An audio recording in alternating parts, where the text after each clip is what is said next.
Now, what may be the most remarkable coming out event we've ever seen. A little girl is unable to speak a word or connect to the world around her in any way. Or so everyone thought, until she turned 11 and suddenly something remarkable happened. ABC's John McKenzie has the story of a girl breaking out of her own body. You don't know what it feels like to be me. When you can't sit still because your legs feel like they're on fire, or it feels like 100 ants are crawling up your arms. How is it that these powerful words came out of this flailing body? People look at me and assume I am dumb because I can't talk. Something extraordinary happened to this 14-year-old who was written off as mentally deficient, something that may help unlock the mysteries of a baffling disorder. What do I want? I want to be like every other kid, but I can't because I am Carly. Born in Toronto, Canada, Carly Fleischman was 2 years old when it became clear she was not keeping up with her twin sister Tara. When you're told your child is going to be developmentally delayed, that they might achieve the developmental level of a 6-year-old, it's like being kicked in the gut. When Arthur Fleischman and his wife Tammy learned the diagnosis was autism, they expected the worst, that the twins were headed in different directions. And how bad did it get for Carly, those first few years? Awful. Part of her delays prevented her from walking, from sitting up. It was clear that Carly, like most autistic children, was lost in her own world, perpetually swimming underwater. And all the doctors would say, you're the parent. You should do as much as you feel you need to do for this kid. Carly, stand up. The Fleischmans were on their own. Experts told them that early intervention was critical. You use your fork. So ever since Carly was 3, her therapy has been intensive, unrelenting. This took about 40 to 60 hours a week of one-to-one therapy. She always had about 3 to 4 therapists working with her. And if you're not getting results with one approach, you move on and you try something else. You didn't give up. You pushed Carly. When you look in Carly's eyes, you can see an innate intelligence. So we never gave up. We never gave up. But if there was intelligence, Carly's ceaseless rocking, flailing arms, and tantrums hid any trace of it. Worse, she couldn't speak, not a word. I did not have any expectation that she would have a fluent form of communication. Dr. Nicole Walton-Allen is a clinical psychologist who led Carly's therapy program. Her profile was that of a child who was severely autistic and more than likely moderately mentally retarded. And did you ever think about institutionalizing her? We had friends saying, you know, you've been plugging away, spending thousands of dollars on therapy. You're not really seeing the progress. So, of course, you start thinking about, should she be in a group home? But you decided against it. I could never do it. Could never do it. How can you give up your kid? Despite thousands of hours of therapy over months and years, Carly's progress was excruciatingly slow.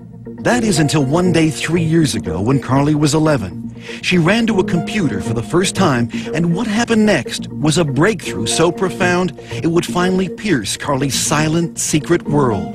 And she was quite distressed, and she starts to spell H-U-R, and it was like T, hurt. And then a little bit later on, she spells H-E-L, and we kind of pushed her to finish, and she puts P, so she spells help. Afterwards, she sort of got up, went behind the couch, and she threw up. What are you cheering? Barbara Fenton Nash is one of Carly's longtime therapists. So what did this tell you? It told us that there was a lot more going on there than we knew, and to us that was a breakthrough moment because we hadn't specifically taught her the words. And at first we didn't believe it. Knowing this child for 10 years and never seeing her write a thing, of course you're going to be skeptical.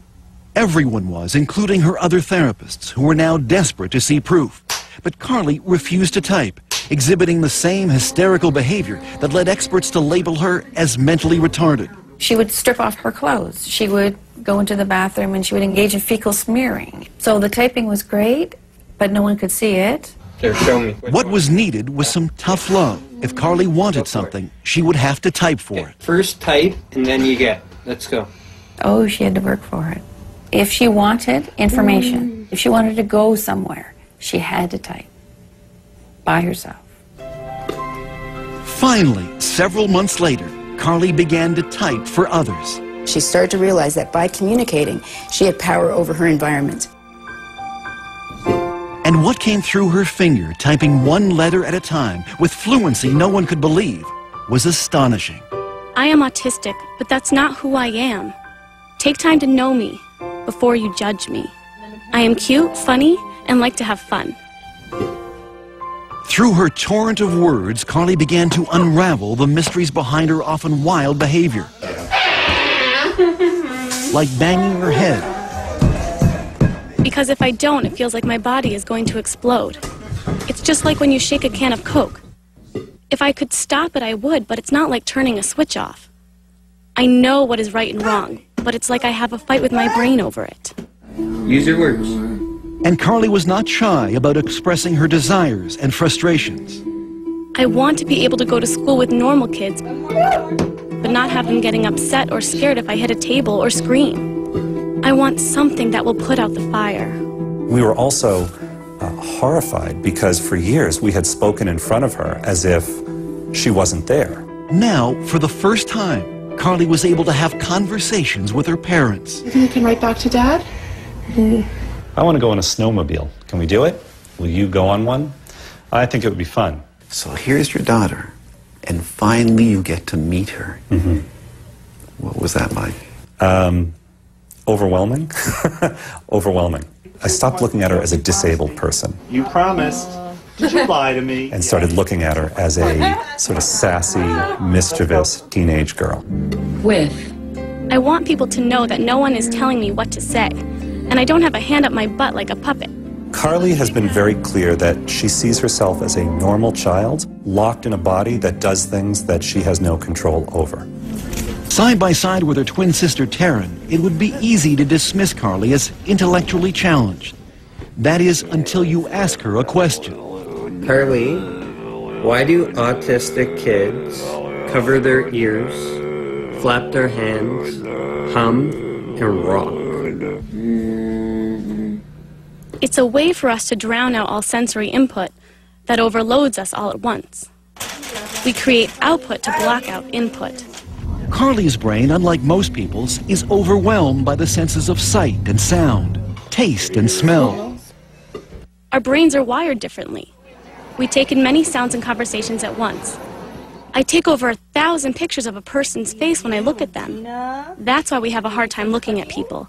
The one thing she can control is when and where she'll type. Oh, this is John. This is John. And usually she needs to be motivated. Finish up. You're doing great. When I tried making conversation with Carly, she would not type back. I'll tell you anything you want to know. Her finger hovering over the keys for hours, until I brought up my teenage son. He wants to play football.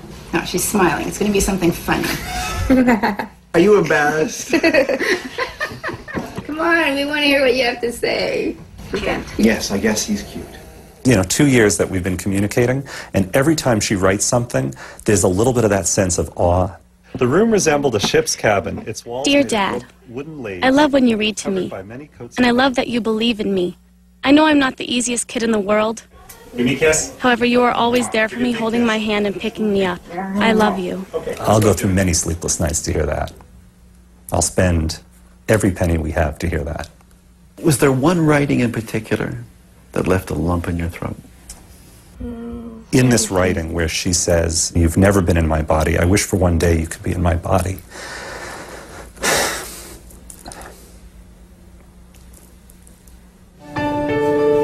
A year after we first met Carly, she is happier, calmer, more independent. Come on, let's get this in the pan. She's even writing a novel. I think that humankind is just oblivious to things that have been around for many years. She also has her own internet blog and twitters regularly, answering questions from people all over North America. I think Carly knows that she now has a voice that can help other kids. Now she looks at herself as someone who can make a mark on the world. And that's got to be life-changing. What do you hope for Carly now? I want her to be happy. I want her to have dreams and goals and accomplish those goals in spite of her challenges. I think the only thing I can say is don't give up. Your inner voice will find its way out. Mine did.